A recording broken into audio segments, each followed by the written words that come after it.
30-second board time. These are hot topics headed toward Birmingham this weekend. Final Triple Crown in Monster Energy Supercross, and the only time, JT, the 250 East riders are going to race a Triple Crown. We love the format. Give us a little review. Well, I think Triple Crowns are the best product we have. I know they're difficult on the riders. I know they're difficult on the teams, but if you're talking about the best bang for your buck entertainment value, how can you beat a Triple Crown?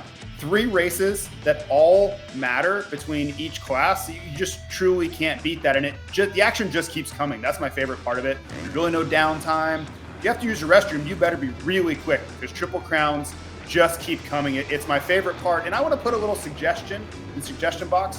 For 2026, can we get a Triple Crown showdown? Oh, I don't know if many people can handle that level of excitement, but I am so here for it if we could work that into the schedule.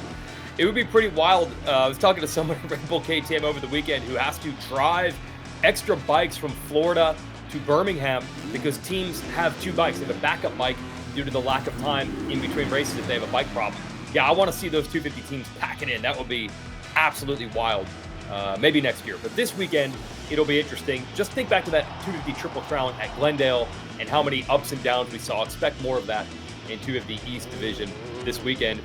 And speaking of the Birmingham event, tell us about the track, JT. Well, Birmingham, if it looks similar to Snapdragon Stadium, it's because it is very similar. Same architect here, but the track itself, pretty standard. Now, you got a pretty long start, left-hander right in the center of the course, but a couple of things stand out to me. If you're Justin Cooper and Cooper Webb, you love that short whoop section. Not a lot of real room there to get any speed, to make passes. So they're going to be able to defend there, and it's not going to be a liability for them also. You see that long left-hand sand corner. That should be pretty interesting. But I think what's going to happen, though, all the riders are going to stick to the inside there. And there's one interesting thing. You see a triple jump before the over-under bridge. I want to see if anybody could get creative there and double and then jump up on top of that bridge. But overall, great racetrack. I think the weather's going to cooperate. So we're going to get an exciting weekend. That sand turn really sticks out to me when I look at the map. And by the way, when you mentioned Justin Cooper and those short whoops, the great Justin Brayton, Race Day Live host, has been dispatched to help Justin Cooper in whoops. And JT, Justin Cooper's been getting better. The last 2 races, his best races so far in 2025, maybe his best races ever in 450 Supercross. So we'll see how it plays out. JT, between both classes, 250 and 450 this year, 14 different riders have won. That is the most ever through this amount of races. That's crazy. I know 14's a lot in that many rounds, but most ever, impressive. Well, I think there are several variables at play, and I'd love for Clinton Fowler to be on this segment because he always thinks, we're going to have 3 winners, 5 winners. That's right. No, we're breaking records here. And I think you have some riders that have won early and that have had injuries, Jets, Tomax, and those guys, they've exited. We have a bunch of new talent moving into the 250 class, and there hasn't been a lot of domination in either class. So when you couple all those things together, you're going to get new winners. You're going to have the old guard really showing up. And when injuries come into it as a third variable, it just adds more opportunity for someone to get in there and sneak into a win. So if you like variety, if you have maybe an underdog guy that you've been cheering for that you want to see win, this might be your year because the unexpected should be expected in 2025. Yeah, we just saw that at Indy with Seth Hamaker getting his first win since 2021. That's the type of stuff we've seen all year. We will have Clinton on the show, and you and I will chat with him later, but let's just attack him unexpected. He wasn't expecting to talk about how many winners he inaccurately predicted we'd get this year, but maybe we'll hit him with that. So stay tuned for later in the show. And there's more unpredictability coming, JT, because at the very top, we talked about 15-point lead for Cooper Webb, 8 races, but it's more than just 8 races. It's 8 races, all in uncovered stadiums, and JT, all areas that could have some weather. So that could throw a wrench in all of it. Well, Weege, I know you hate this segment because you are the champion of we're very unlikely to have a mud race. And you've been right over the years, but when you look at this setup, 8 in a row in the spring, a lot of those on the East Coast where weather changes by the minute, it's hard for me to think we're not going to have a weather situation at one of them. Now, your point all the time is that if it doesn't rain once they pull the tarps and in that racing window, the Dirtworks crew, SMX track crew, they're so good at maintaining this racetrack and preventing mud. So they're going to be put to the test. 8 in a row is a gauntlet that I don't know that anybody can withstand. And I just came back from Europe and walked around in mud for 48 hours straight. So I'm good with sunshine from here on out, but 8 in a row, that's going to throw some wrenches into some plans, because you think about who's good, who's bad. I think Sexton could really use an opportunity like that to upend the points if he gets into a bigger deficit than now. Yeah, what drives me crazy is someone looking at their weather app on their phone on Tuesday and saying we're going to have a mud race on Saturday. Birmingham Friday last year was a deluge, and the track turned out pretty good, actually, on Saturday. So they can dodge that bullet quite a bit. But I'm going to actually side with you on this one. I don't think they can do it 8 times, especially throw in Seattle. And the fact that we've seen snow in Denver and Salt Lake before. I don't think 8 times we're going to avoid something. If you're Chase Sexton, probably the kind of something that you're looking forward to. Pretty wild how that works. Now, in this context, we're only talking Monster Energy Supercross, but it's probably not too early to start talking about SMX and the injuries you mentioned earlier in the show. We can look at the bubble here and some unexpected names well out of the top 10. Eli Tomac, Hunter Lawrence, Jet Lawrence.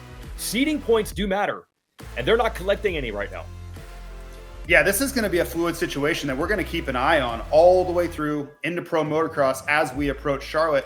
And what I find really interesting is if you look at the injuries, there are going to be riders that have success down the stretch in Monster Energy Supercross that are going to pass the likes of Jorge Prado, Hunter Lawrence, maybe even get up into the rare era of Eli Tomac, but they're going to have to be prepared to relinquish those positions back when those guys start throwing up podium finishes every weekend in pro motocross. So it's one of the, we've watched this since its inception, guys like Colt Nichols and Josh Hill going to the ends of the earth to get into this championship. I think more riders now have an inkling to how this plays out, and they need to capitalize on the opportunity in front of them right now and make up those points where they can get into the main event. A guy like Kevin Moranz is getting into those mains and scoring good points. You have to make the most of these opportunities now, and it will pay dividends this coming September. We do have one other piece from Indy we want to look back on. And when we mean Indy, we mean Indy, Indianapolis Motor Speedway. This was cool. Hailie Deegan in her Indy car, and that's a Supercross bike there with Hayden Deegan. They got to do laps of the track. Yeah, this is awesome. I mean, you look at the racing talent that is in that family is truly unbelievable. And even the youngest sibling, Huxton, he celebrated a birthday. I don't want to leave him out. Celebrated a birthday this week. But this is awesome, the mainstream crossover and getting new eyeballs on the sport. And I think shining a light on what really encompasses this sport is family. Nobody's ever made it in this sport of super motocross without family being a gigantic dynamic of that. And to have that displayed in People magazine for all the people that have probably never watched our sport before, I think that was a huge coup for us. Yeah, we talk about Hayden Deegan and Hailie and Brian all the time on this show or the broadcast on Saturday. But there are certainly people that are reading People magazine that have never heard of any of this and are shocked and intrigued and how well this has gone. And maybe that results in more fans over here, maybe more on the IndyCar side for Hailie. And that's the point of exercises like that. Visor tip to the Deegans for taking time out on Friday. He could have ridden press day and just gone back to the hotel, but instead they went over there and spent a couple hours with the media. So that was cool. And Deegan himself will be on a break because he's the 250 West rider. 250 East resumes this weekend. The quiet assassin, Tom Vialle. Somehow he's the point leader. If I didn't see the standings right in front of me right now, I wouldn't believe it. I don't feel like he's ridden great, but there's the numbers, JT. Yeah, and I'm going to give myself a little credit, and okay. I don't really enjoy doing that as a common practice. But if you go back to Daytona, right off the top of the show, I said, hey, we need to watch out for Tom Vialle because last year, a couple quiet opening rounds, he went to Daytona and something changed. He caught fire at Daytona and his entire championship turned around right there. Well, this year, 5-4, 2 opening rounds, nothing really to write home about. Didn't look all that great.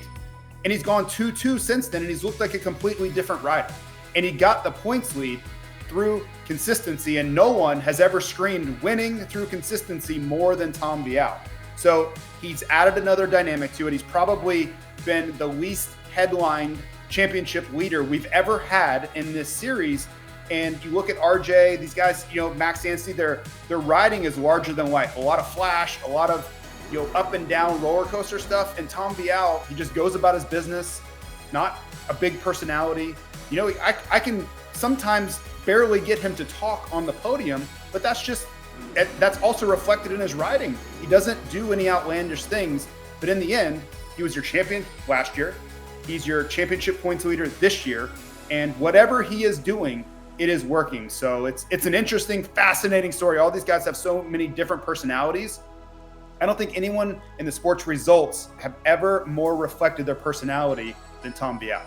We'll go from the Frenchman to the German now. That's Ken Roczen. He's been here a long time, racing in the United States for over a dozen years. And now, over the break, he becomes an American citizen. So congrats to you, Ken Roczen. These are some photos from his social media.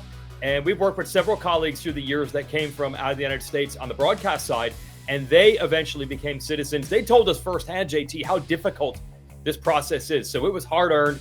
Well done, Ken Roczen.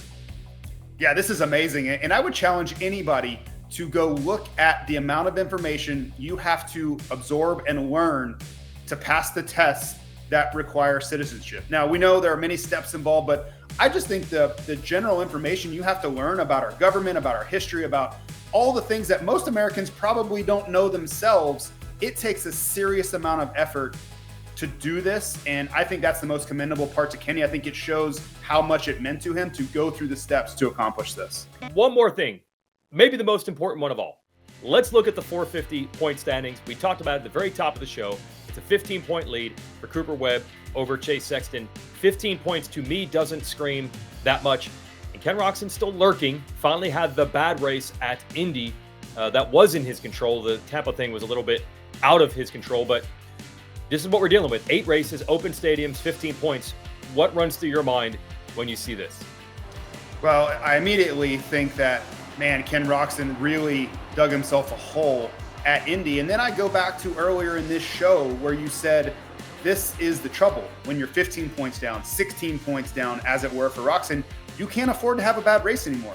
You cannot do it because the points lost now put you into a situation where it's almost over right when it was getting started. And that's the trouble. That's what Sexton has to protect himself against. Ken Roczen should be a cautionary tale for Chase Sexton about how quickly this can get away from you if you don't start bringing the points back to your direction. So we're in a precarious spot. We spent 5 minutes at the beginning of the show talking about how close this can all be. One bad race, though, for Sexton, to your point, Jason Weigandt, it can really go the opposite direction quickly. So all these guys are going to be in a fluid situation every single race. It's going to be the ebb and flow of a points-paying championship, but you just have to watch out for that. The margin for error becomes less and less the more points you start to give up. The only thing left to do is race at Birmingham this weekend. Yes, hopefully with less incident.